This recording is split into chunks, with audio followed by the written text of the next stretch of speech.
পুরুষ, তুমি ছুঁতে চাইলে এমনিভাবে ছোঁবে। এই যে ট্রেনের রাস্তাঘাটে ভিড়ের ঠেলাঠেলিতে তুমি আমাকে ছুঁয়ে দাও, তাতে আমার কোনো আপত্তি নেই। এমন তো কতবার হয়েছে, কতজনে কতভাবে তাকিয়েছে, ছুঁয়েছে। একবার জানো কি হলো? তখন বয়সটা বেশ অল্প। কলকাতায় লোকাল ট্রেনে চেপেছি, একটাই মাত্র স্টেশন মাঝে, কিন্তু একেবারে চাপাচাপি ভিড়। কোনো রকমে ট্রেনে পা রাখতেই ট্রেন ছেড়ে দিল। আমি ঝুলছি ট্রেনের বাইরে, কোনো রকমে একটা লোহার রড ধরে আছি, কিন্তু ঘাম ঘাম হাতে তাও পিছলে যাচ্ছে। হঠাৎ একটা পুরুষালী হাত কনুয়ের কাজটা ধরেই হ্যাঁচকা টানে ট্রেনের ভেতরের দিকে নিয়ে এলো আমাকে। আমি বললাম, প্লিজ ছাড়বেন না, আমি পড়ে যাব তাহলে। ছাড়ছি না, ভয় নেই। ভয় ছিল না আর। আরেকবার সেবার গায়ে জ্বর, মাথায় কি ঘুরছিল, চট করে হোস্টেল থেকে বাড়ি যেতে খুব ইচ্ছে হলো। ট্রেন নেই, কোনো ভালো বাস নেই, ঝরঝরে একটা বাস, যা পেলাম উঠে পড়লাম। তিলার্ধ জায়গা নেই বাসে। আমি জ্বর গায়ে ঢুকছি দরজার কাছটায়, পিঠের ওপর হাত পড়ল। একজন গ্রাম্য বৃদ্ধ বললেন, বসবে মা, আমি দাঁড়াতে পারবো না, এই পাশটায় বসো কষ্ট করে। পাশে জায়গা ছিল না তেমন, আমার মাথা তোলার ক্ষমতাও ছিল না। রীতিমতো ওনার পায়ের ওপরে বসে পড়লাম। জানলার হাওয়া চোখে মুখে লাগলো। আহ, শান্তি। এরকম কিন্তু হয়, রাস্তাঘাটে কেউ হাঁ করে তাকিয়ে তাকিয়ে দেখে, অস্বস্তি হয়, আমারও হয়, কিন্তু কখনো কখনো খুব ভালো লাগে। একবার যেমন কোথাও যাচ্ছিলাম, বই পড়তে পড়তে বাসের ভেতরে ঘুমিয়ে পড়েছি। সেই স্টপেজে এসে কন্ডাক্টর ডেকে তুলল। চেয়ে দেখলাম একটা গণ্ড গ্রাম, আরেকটি ছেলে আমার দিকে অবাক চোখে তাকিয়ে আছে। আমি পাত্তা না দিয়ে বাস থেকে নেমে পড়লাম। বিকেল হয়ে এসেছিল।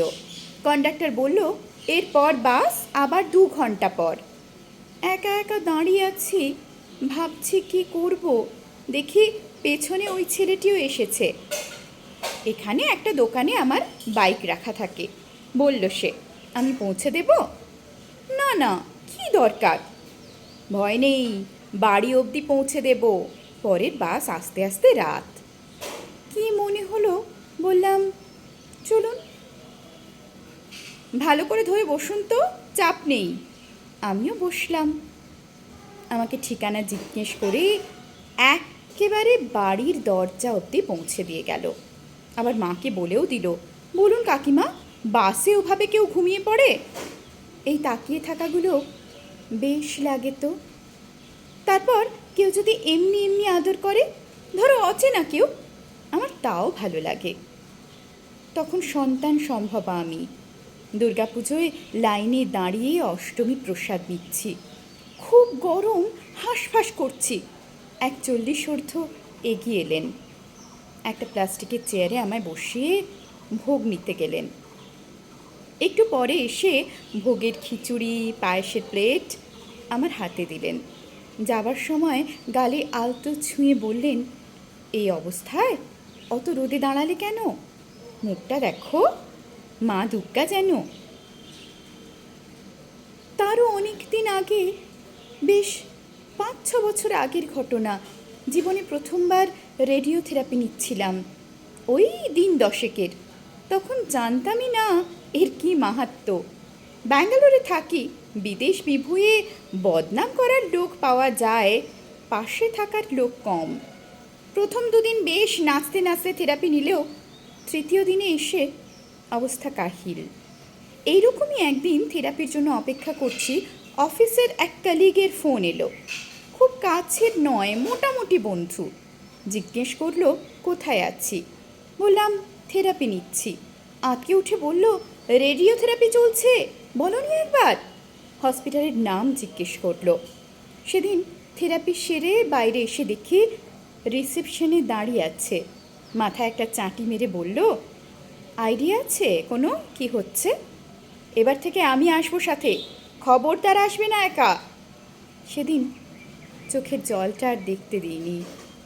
ছুঁতে হলে এমনি করে ছোঁ, এমন করে যাতে শেষ অবধি তোমার ছোঁয়াটুকু মনে করে রাখতে পারি, গর্ব করে আনন্দ করে বলতে পারি তুমি একটু হলেও আমায় অনেকখানি ছুঁয়েছিলে, এখনও ছুঁয়ে আছো।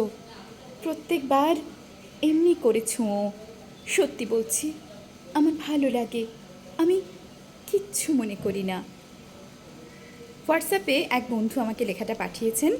লেখকের নাম আমি জানতে পারিনি, সংগৃহীত পোস্ট বলে এসেছে আমার কাছে। যদি কেউ জানেন এই লেখাটা কার, দয়া করে কমেন্ট বক্সে জানাবেন, আমি তার নাম অবশ্যই উল্লেখ করব।